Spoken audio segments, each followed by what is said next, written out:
એક એવી ધાતુ છે જે માણસના મગજનો વિકાસ કરે છે, માણસને સ્વસ્થ રાખે છે. એટલું જ નહીં, વિજ્ઞાન અને ટેકનોલોજીમાં પણ એની બોલબાલા છે અને એ માણસનું સ્ટેટસ પણ બતાવે છે.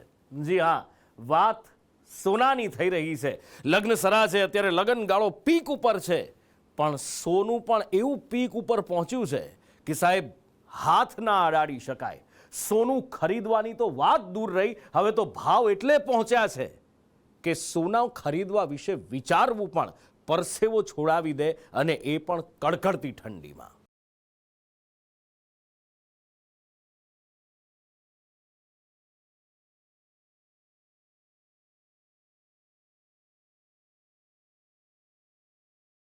લાગે છે વહુના દાગીના મોંઘા પડશે.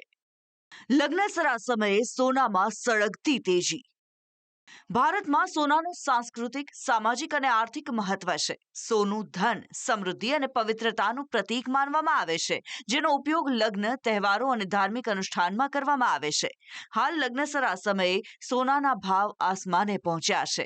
1 ડિસેમ્બરના રોજ સોનાના ભાવ 1,35,000 પાર કરી ગયા છે, જ્યારે ચાંદીની ચમક વધી તે 1,83,500 પર પહોંચી છે. આના હિસાબે હાઈલી બાઇંગના નેચરથી અત્યારે ગોલ્ડ અને સિલ્વર છે બંને ઓલ ટાઈમ હાઈ જઈ રહ્યા છે. ગોલ્ડની અંદર 9,000 થી 10,000 રૂપિયા જેવો વધારો છે પર 10 ગ્રામ, અને ચાંદીની અંદર 25,000 થી 30,000 રૂપિયાનો પર કિલોનો પર કેજી વધારો દેખાઈ રહ્યો છે અત્યારે. સોનાના ભાવ આજે જ આસમાને પહોંચ્યા છે તેવું નથી. દિવાળી બાદથી જ સોનાના ભાવ ઊંચકાવા લાગ્યા હતા. પાછલા કેટલાક દિવસોમાં સોનામાં સતત તેજી જોવા મળી રહી હતી. સોનાના ભાવ 1 ડિસેમ્બરે 1,35,000 પર પહોંચ્યા, જે 30 નવેમ્બરના રોજ 1,29,000 હતા, જ્યારે 29 નવેમ્બર અને 28 નવેમ્બરના રોજ 1,27,000 પર હતા. 27 નવેમ્બરના રોજ સોનું 1,26,000 પર જોવા મળ્યું હતું. સોનાના ભાવમાં આવેલી તેજીની અસર લગ્નસરા પર પડી રહી છે, કારણ કે ભારતીય મહિલાની કોઈ કમજોરી હોય તો તે સોનું છે. ભારતીય પરંપરા પ્રમાણે વહુને સોનાના દાગીના પહેરાવવામાં આવે છે, પણ આ વખતે સોનાના ભાવમાં તોફાની તેજી જોવા મળતા લાગે છે કે વહુના દાગીના મોંઘા પડી રહ્યા છે.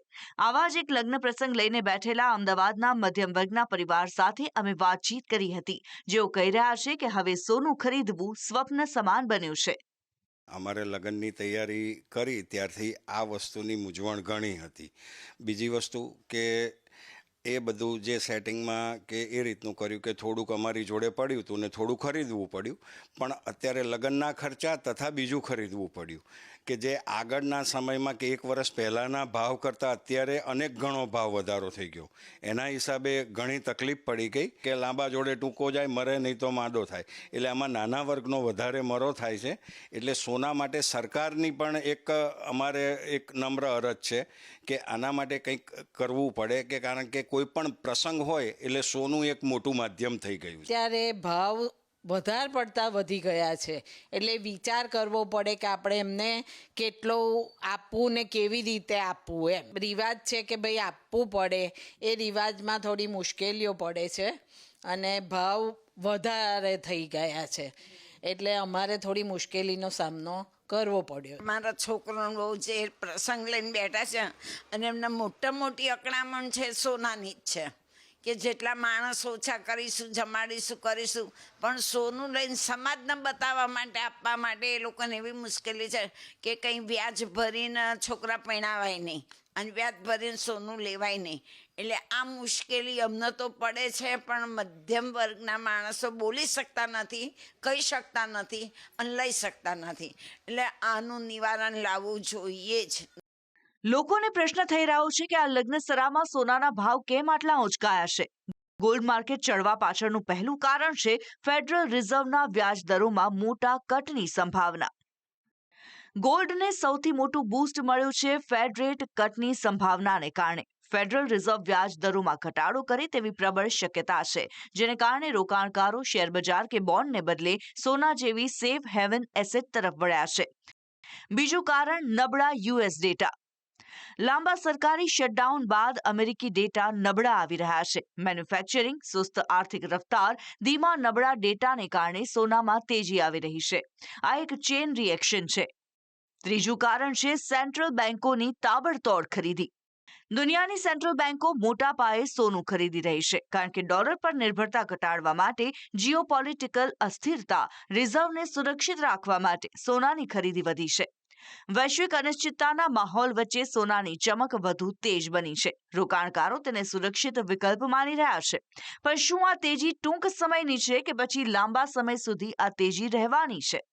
બેન્કો હોય, વર્લ્ડની બેન્કો હોય કે મોટા ઇન્વેસ્ટરો હોય કે સામાન્ય કસ્ટમરો હોય, જ્યારે વધારે વળતર મળતી વસ્તુની અંદર ઇન્વેસ્ટમેન્ટ કરે અથવા તો હાઈલી રિટર્ન જેમાં મળતું હોય તો એની અંદર અત્યારે ઇન્ટરેસ્ટ વધારે દેખાઈ રહ્યો છે. જ્યારે પર્ચેસિંગ જ હાઈ લેવલ ઉપર છે તો એનો ભાવ ઘટાડો ક્યારે દેખાતો નથી. નજીકના ભવિષ્યની અંદર ભાવ અત્યારે ઉપર જ જઈ રહ્યો છે.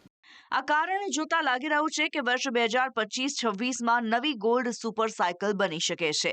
લગ્નસરા સમયે સોનાના ભાવ ઉંચકાતા તે મધ્યમ વર્ગની પહોંચની બહાર જતું રહ્યું છે. વૈશ્વિક અસરોને કારણે સોનાના બજારમાં આવેલી ગરમી ટૂંકા ગાળામાં ઠંડી થાય તેવું લાગતું નથી. બ્યુરો રિપોર્ટ, સંદેશ ન્યૂઝ.